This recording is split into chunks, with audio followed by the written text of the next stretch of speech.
नमस्कार, मैं हूं doctor Shailendra. The doctor Shailendra show सच तो सच में आप सभी साथियों का स्वागत है। साथियों, आज हमारे बीच हैं भारत तिब्बत मैत्री संघ के अध्यक्ष डॉक्टर आनंद कुमार जी। आज हम उनसे मुलाकात करेंगे और जानेंगे कि इस तिब्बत मैत्री संघ की ज़रूरत क्यों पड़ी और आज हम हिमालय की बात क्यों कर रहे हैं। सर, आपका इस कार्यक्रम में बहुत बहुत स्वागत है। आपको बहुत धन्यवाद निमंत्रण के लिए। सर, आप भारत तिब्बत मैत्री संघ के अध्यक्ष हैं। ये जो संघ है, इसकी आवश्यकता क्यों?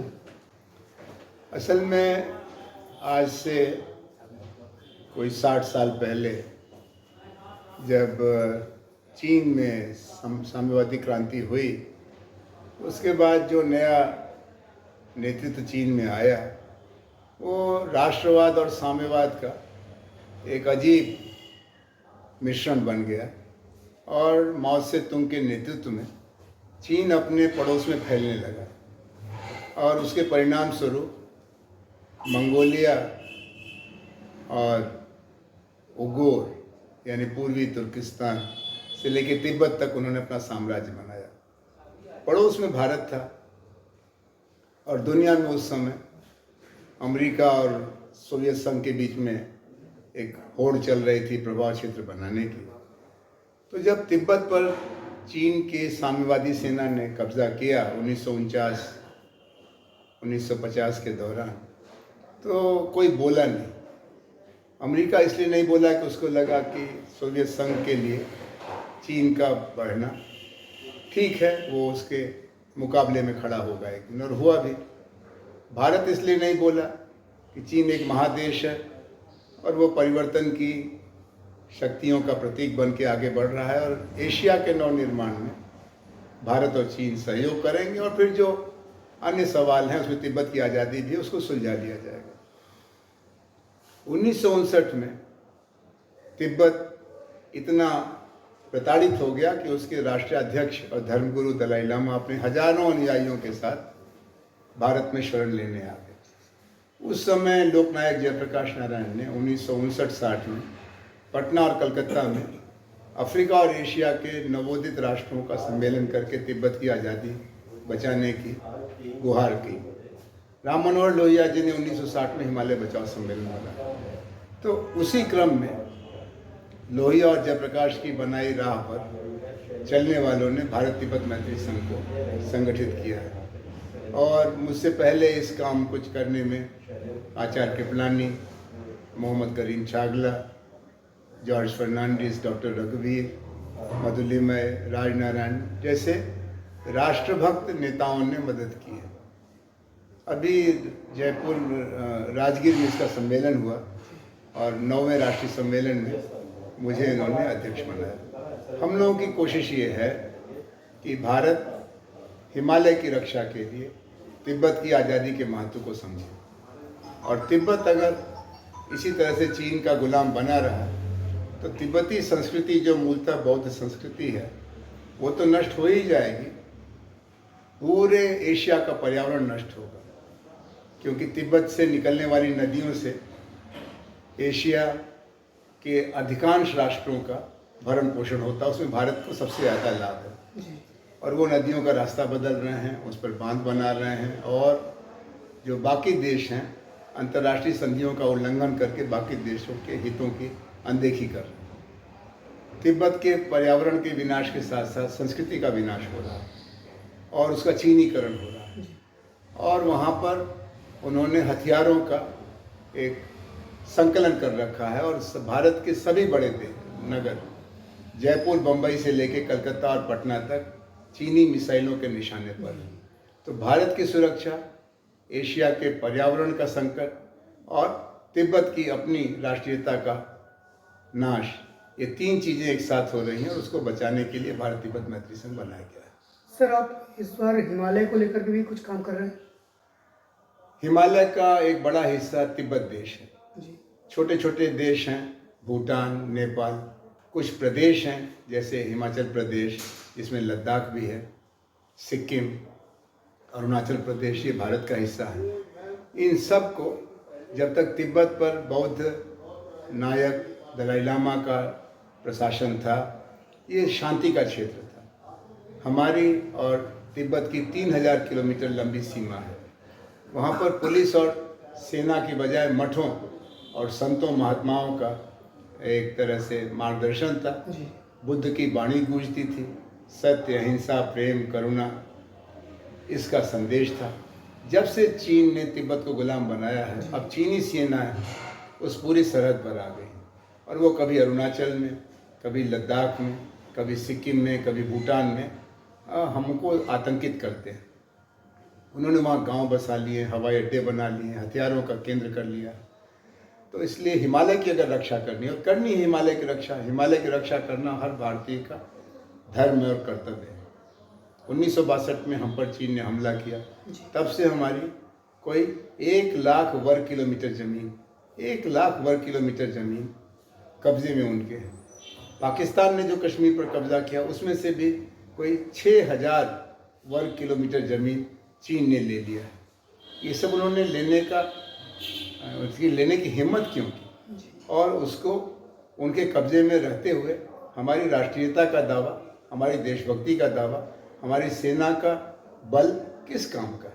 सर, हम कह रहे हैं कि हमारी सेना जो है काफ़ी मजबूत हो चुकी है और कहीं ना कहीं हम चीन को पीछे छोड़ रहे हैं, ये कहाँ तक सही है?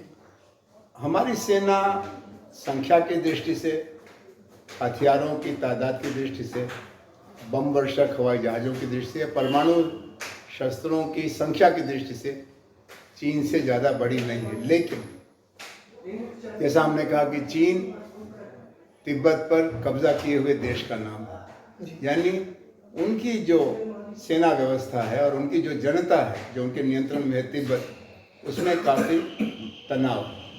हमारी सेना का हमारे इलाके की जनता, चाहे हिमाचल हो, उत्तराखंड हो, अरुणाचल हो, सिक्किम हो, लद्दाख हो, वो अपने देश की सेना का सम्मान है।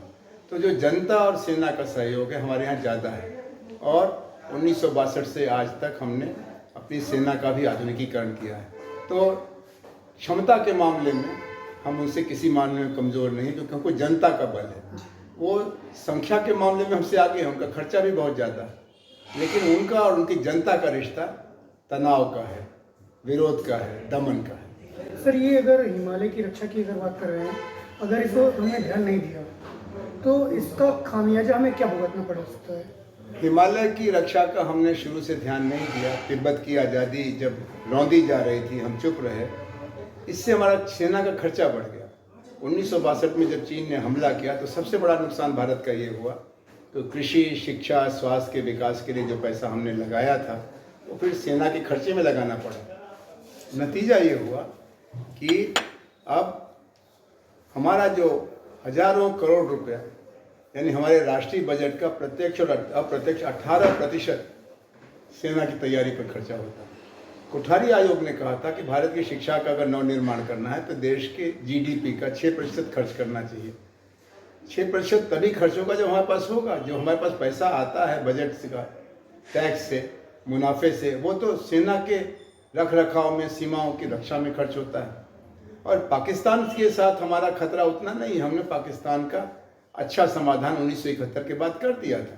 उनके 90,000 सैनिक हमारे बंदी थे एक साथ। शिमला समझौते के बाद से पाकिस्तान की कोई सैनिक क्षमता हमारे मुकाबले में नहीं रह गई, लेकिन चीन के कारण हमारा खर्चा बढ़ा।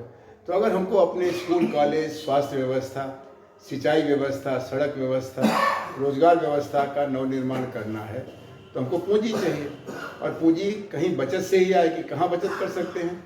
अगर हिमालय में शांति हो जाए, तिब्बत आज़ाद हो जाए, चीन की सेना वापस बीजिंग चली जाए तो हमारा खर्चा बहुत कुछ घटेगा और उस खर्चे से देश का विकास हो।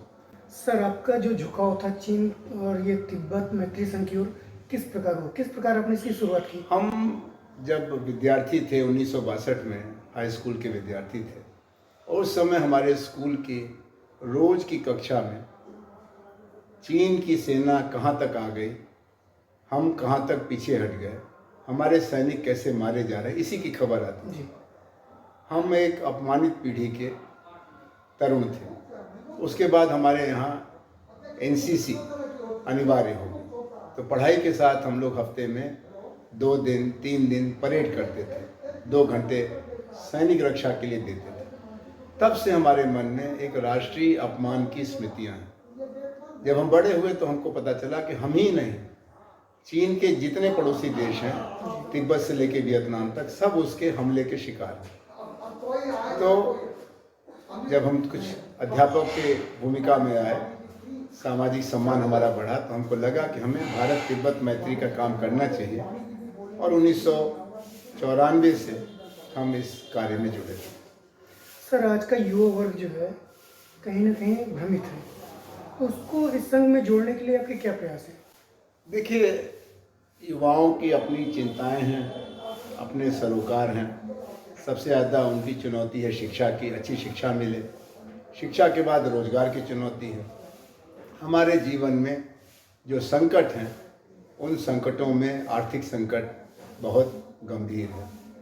लेकिन अगर उनको ये पता चलेगा कि हमारे देश का सीमा क्षेत्र सुरक्षित है, तो हर देश के युवा की तरह से उनके अंदर भी राष्ट्रीयता की भावना है, देश प्रेम की भावना है, वो जरूर इससे जुड़ेंगे। उनको पता नहीं है, अभी जब लद्दाख में गलवान घाटी में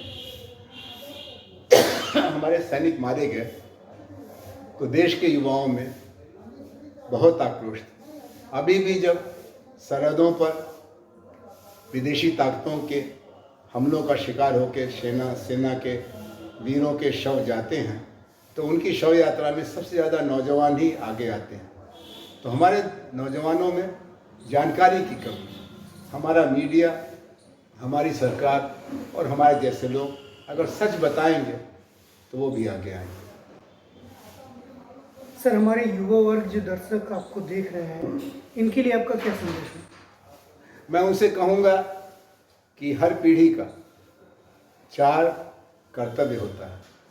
एक तो स्वयं के प्रति होता है, आप अपने स्वास्थ्य का ख्याल रखें, अपनी शिक्षा अच्छी रखें और अपने जीवन को सफल बनाने में पूरी तन्मयता से आगे बढ़ें। दूसरा, आपके ऊपर ऋण है माता पिता का। अगर उन्होंने आपको जन्म नहीं दिया होता, आपका लालन पालन नहीं किया होता, तो आप कहाँ होते? उस ऋण को भी आपको उतारना।